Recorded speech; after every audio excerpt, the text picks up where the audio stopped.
your parents allow you to date someone who is Korean or Chinese? My parents?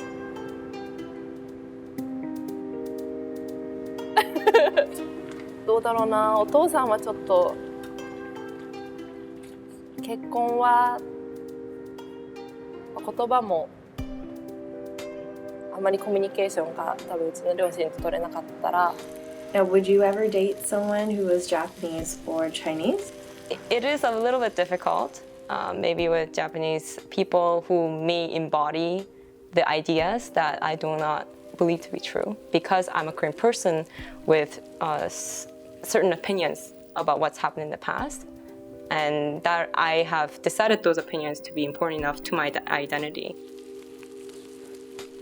Personally, I wouldn't date someone who's Japanese, but I would date someone who's Korean because a lot of my friends are Korean. But dating someone who's Japanese isn't because of who they are, it's because my parents probably wouldn't approve. Why do you think your parents would disapprove? Probably because of history. So my grandma had like personal experience with Japanese soldiers when she was younger, so I think they wouldn't like it. That is a subtle, usually unsaid tension existing among young Asians abroad or in Asia.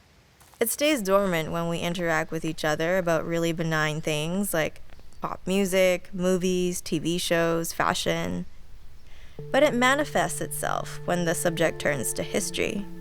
Even today, the after effects of a war from 7 decades ago linger on and touch today's young generations of Asians.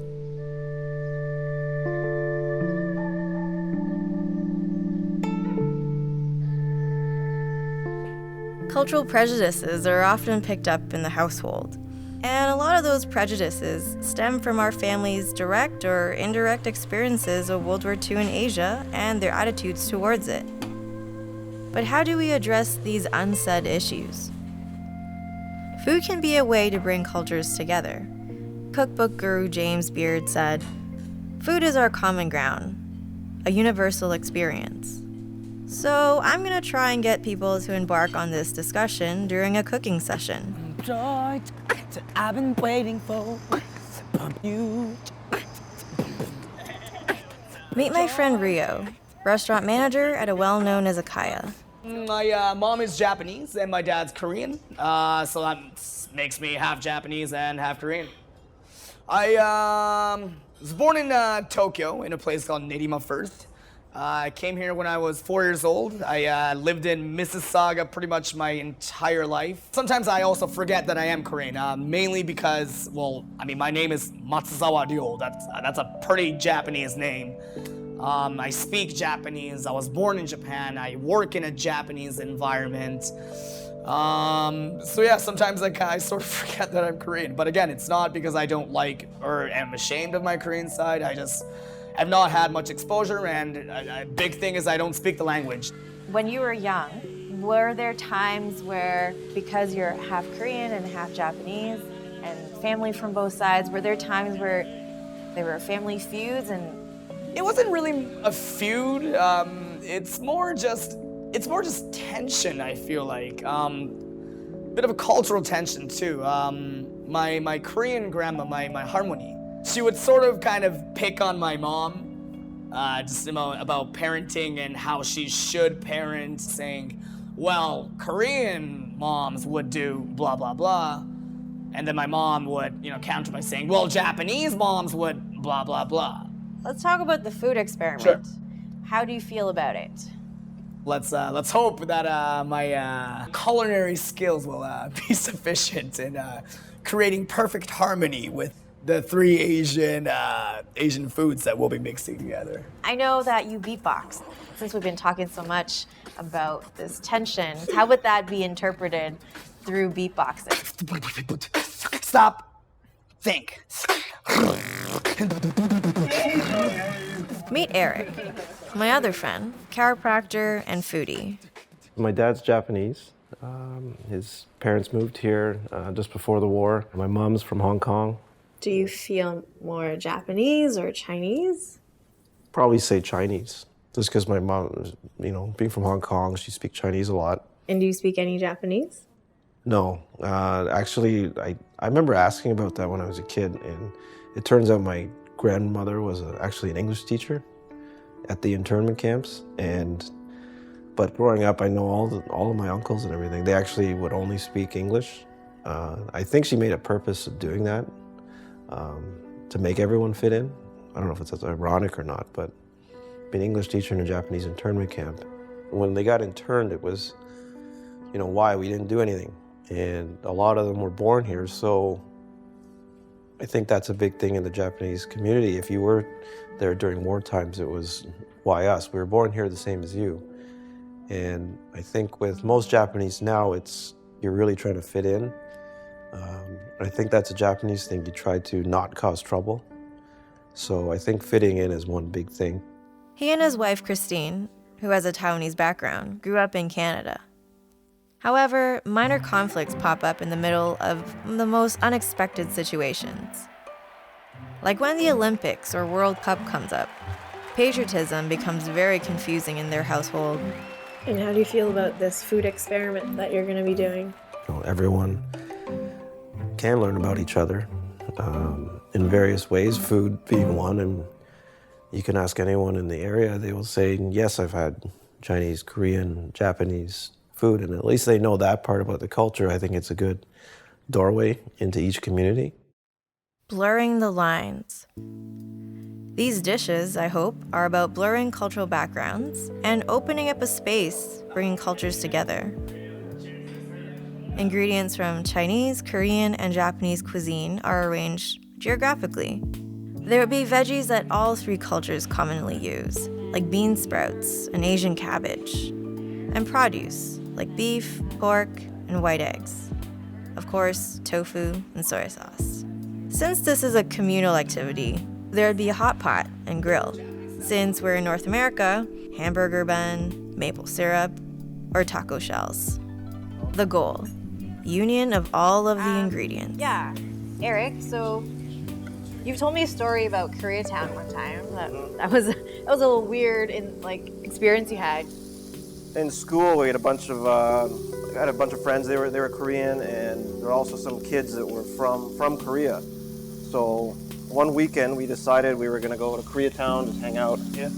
And then as we were going down, one of the Korean kids said, "Oh yeah, you're Japanese. Can you use your mom's name and say you're Eric Ma for the night?" I'm like, "Really?" She goes, "Yeah. There's some gangs down there. Maybe they might not take lightly to you being Japanese." So I said, "Oh, okay, I guess I will." I mean, it didn't affect me, but Right. I guess it brought some questions up. I'm like, wow, there's anger there that you didn't think was there. I think there are tensions between Japanese, Chinese, and Korean community, mainly because of what we're taught from our elders. So let's say, I have friends who tell me that, their parents have told them not to date, a certain ethnicity or not to get married into a certain ethnicity because of, because of no reason, because they don't really get to that topic in their conversation. Just know, it's bad. And then we start to imitate our parents because that's how we're taught. That's what we learn from our parents. And then we just kind of instill that to our peers. And then as a group, we start to think that, oh, that's right. As a group, we have to protect one another, so we have to establish the other. And did you have any similar experiences to kind of what Eric went through or experienced? You mean in terms of the story of the Koreatown incident? Yeah. Any potential violence? I I immigrated here when I was 5 years old, so luckily I didn't receive too many, racist experience or anything like that. I can sort of tell you from my sister's point of view because she still lives in Japan. My family keeps it a secret that she's half Korean, because they're afraid that they might receive some sort of some sort of racist experience, which I think is very, very unfortunate. But in terms of my actual legal name, usually, you get your father's last name. That's just kind of how it is.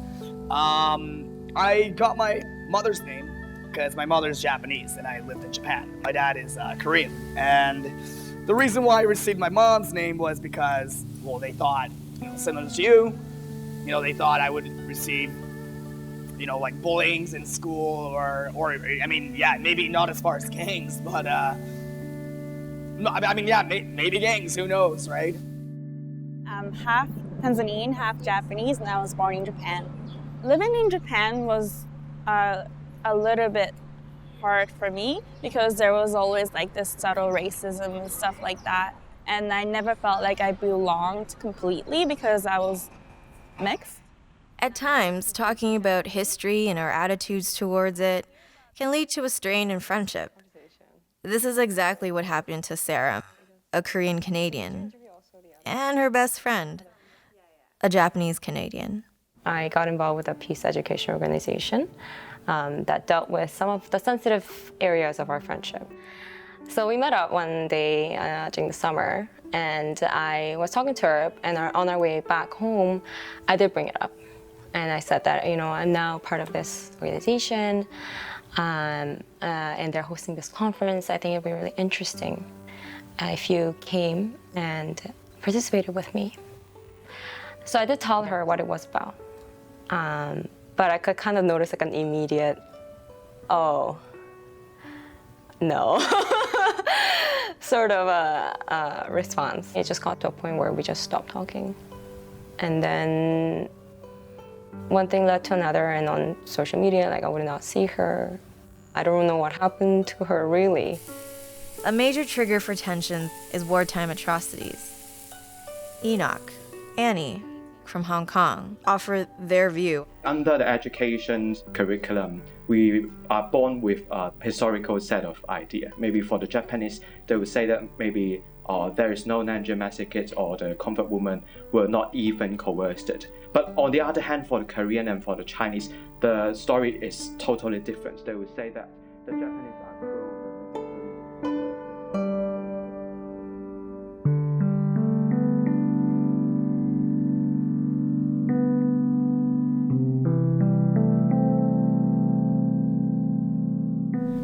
Actually, I have talked with my Japanese friends regarding to like some more serious issue, like do they know about comfort women or Nanjing massacre?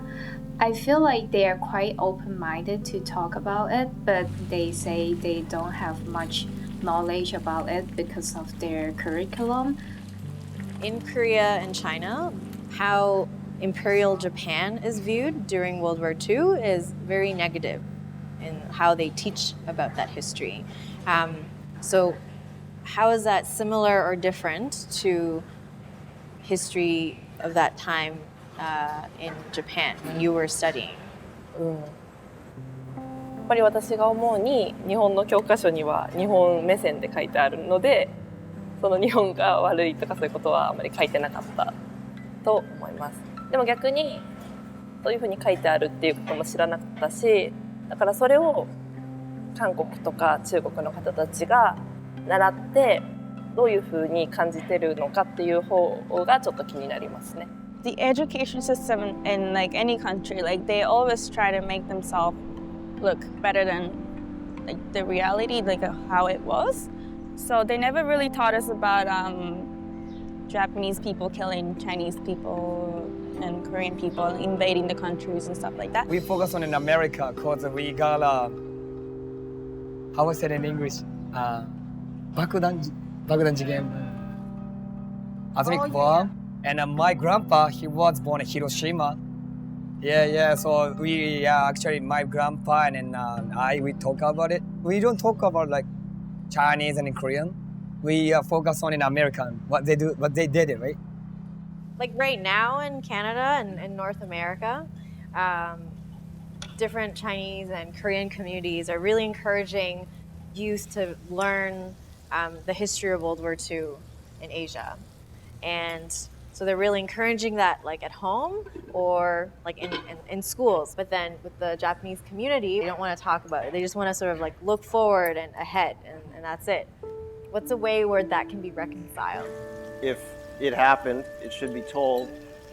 Everyone's got to learn from it and really everything that's happened in the past. You should be able to admit it and move on. And from my perspective, I don't think Japan is anything close to what it is now, being that imperial rule of just do whatever you're told by the emperor, right? So I don't think any of that should really apply, and you should be able to say, you know what, that wasn't me, that wasn't us, so let's move on from there. Yeah. So, but I don't see why you should be denying it. That makes it even worse, right? I think what's important is, as a new generation Japanese, to simply, first of all, apologize. I think that's kind of like step number one, I would say. Clearly, we've made mistakes, just like anyone else, or any other race. We are the human race, from a bigger perspective. Humans make mistakes. And what are some specific ways that you can think of to reconcile and to come together? The truth is truth, and really culture is going to bring everything together. Talking about it, being able just bring it out in the open. I think that's the case with most anything with regards to. I think they're doing it now with mental illness, right? Just talk about it. Absolutely. That's it. Just bring it up for discussion. I think we can just share or sit down to have a peaceful discussion, but not excusing who is right or who is wrong. You don't just bring it up and hey, you Japanese people or you Chinese people, we hate each other. It's gonna create a really a lot of tension, I feel but creating this safe space for us to talk about the issue would be more appropriate. Okay, Japanese people, we make a small community. Korean people, they make a community. Chinese people, they make a community. I just want to hang out with the people, so no border, right? So if it's possible. Through what we're doing, we want to sort of, as a symbol or as a way to bring people together despite tension and all the animosity. And so we've created different dishes to sort of blur these barriers and blur these cultural borders and look into how does humanity bring us together? Food, hunger, and so I guess let's give it a try. There's so many messages of peace out there, methods for how we can build peace, make peace with one another, but we just really need to find a comfortable place to talk peace. It doesn't always have to be some formal conference, just a place where we could find common ground. Make food, not war.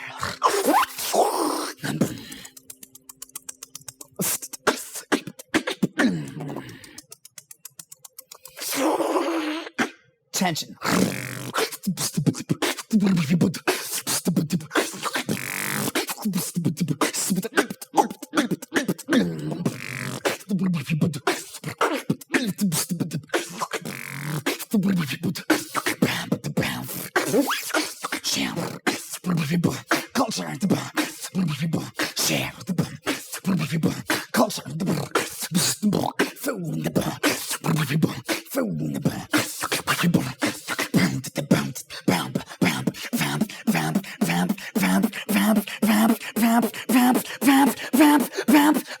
Make food, not war.